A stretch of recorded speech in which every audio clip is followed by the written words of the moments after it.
Sebelumnya, perkenalkan nama saya Najwa Putri Aulia dengan nomor absen 25 dari kelas 10 IPA 1. Pada video kali ini, saya akan mempresentasikan salah satu materi dari hasil pembelajaran saya selama kurang lebih 1 semester ini. Materi yang saya ambil yaitu materi tentang kehidupan manusia praksara di Indonesia.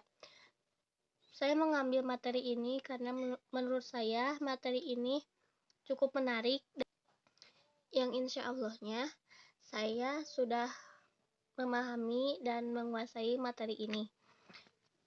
Kehidupan manusia praksara di Indonesia mempunyai 3 poin pokok. Yang pertama ada pola hunian manusia praksara, yang keduanya ada sistem mata pencaharian manusia praksara, dan yang ketiganya ada sistem kepercayaan manusia praksara.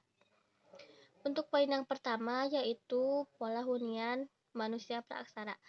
Pola hunian manusia praaksara terbagi menjadi 3 lingkungan. Untuk lingkungan pertama ada lingkungan gua. Manusia purba memanfaatkan berbagai sumber daya lingkungan yang tersedia, termasuk tinggal di gua-gua atau biasa disebut dengan abyss storage. Mobilitas manusia purba yang tinggi tidak memungkinkan untuk penghuni gua-gua secara menetap. Keberadaan gua-gua di dekat sumber air dan sumber bahan makanan dimanfaatkan sebagai tempat rumah sementara. Namun, ketika sumber daya alam yang tersedia di dekat gua tersebut habis, mereka akan mencari lagi gua yang baru. Maka dari itu, kehidupan mereka yang hidup di gua-gua masih berpindah-pindah atau biasa disebut dengan nomaden. Gambar di samping itu merupakan salah satu tempat tinggal manusia praaksara. Namanya itu Gua Liang Bua yang berada di Flores, yaitu di NTT. Untuk lingkungan yang kedua ada di lingkungan pantai. Di alam terbuka juga manusia purba tinggal di sekitar pantai. Mereka meninggalkan sisa-sisa kehidupan mereka berupa sampah dapur yang berwujud bukit dengan tumpukan kulit siput dan kerang yang telah mengeras. Gambar di samping merupakan salah satu contohnya, yaitu yang berada di Bukit Kerang, Kabupaten Bintar di Kepri. Untuk lingkungan yang ketiga ada di lingkungan sekitar sungai. Situs-situs di sepanjang aliran Bengawan Solo seperti Sangiran, Sambung Macan, Trinil, Ngawi, dan Ngandong merupakan contoh dari adanya kecenderungan manusia purba menghuni lingkungan di pinggir sungai. Kondisi ini dapat dipahami mengingat keberadaan air memberikan beragam manfaat. Petunjuk yang dapat memberikan gambaran jelas pada kita tentang kehidupan manusia purba adalah sebaran sisa-sisa peralatan yang digunakan pada saat itu, yang umumnya berada di dasar atau di sekitar sungai, dan gambar di samping merupakan salah satu ilustrasinya. Untuk poin yang kedua yaitu sistem mata pencaharian manusia praaksara. Terbagi menjadi 2, yaitu yang pertama ada berburu dan meramu. Berburu dan meramu dilakukan oleh masyarakat praaksara dalam memenuhi kebutuhan hidupnya. Mereka hidup berpindah-pindah dari satu tempat ke tempat lain yang disebut dengan nomaden. Mereka hanya mengumpulkan dan menyeleksi makanan karena belum dapat mengusahakan jenis tanaman untuk dijadikan bahan makanan. Bahkan, hewan yang telah mereka buru kemudian disantap secara mentah. Dalam perkembangannya mulai ada sekelompok manusia purba yang bertempat tinggal sementara, misalnya di gua-gua dan di tepi pantai. Gambar di samping merupakan ilustrasi manusia purba yang sedang memburu. Untuk yang kedua ada bercocok tanam. Peralihan zaman Mesolitikum ke Neolitikum menandakan adanya revolusi kebudayaan dari berburu dan meramu menuju bercocok tanam dengan Homo sapiens sebagai pendukungnya. Mereka tidak hanya mengumpulkan makanan, tetapi mencoba memproduksi makanan dengan menanam. Kegiatan bercocok tanam dilakukan ketika mereka sudah mulai bertempat tinggal walaupun masih bersifat sementara atau semi-sedenter.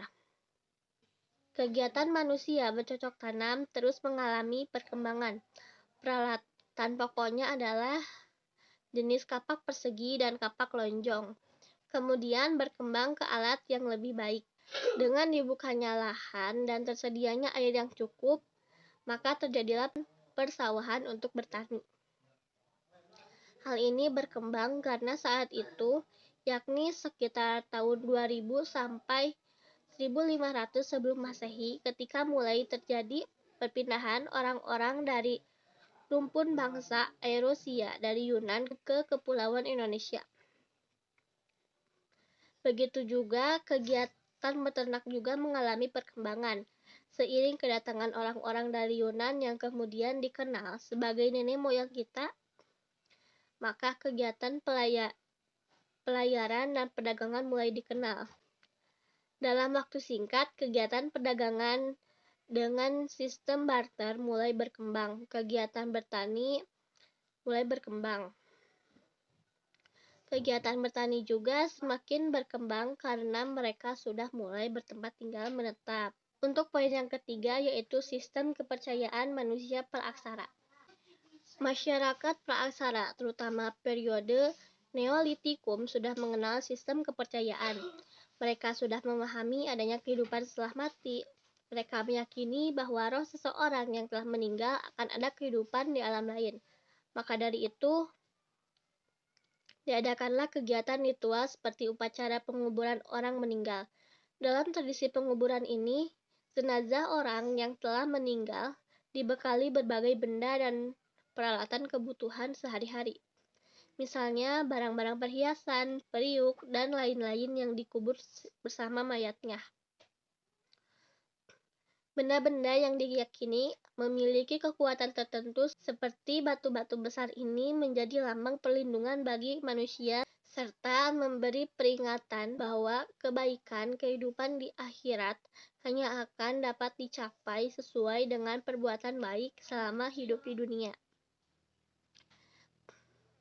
Sistem kepercayaan masyarakat praaksara yang demikian ini telah melahirkan tradisi megalitik.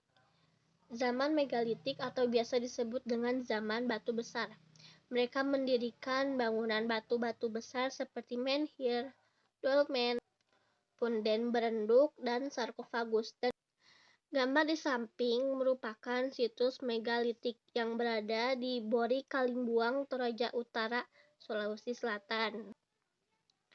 Sistem kepercayaan dan tradisi batu besar seperti dijelaskan di atas telah mendorong perkembangan kepercayaan animisme, yaitu sebuah sistem kepercayaan yang memuja roh nenek moyang.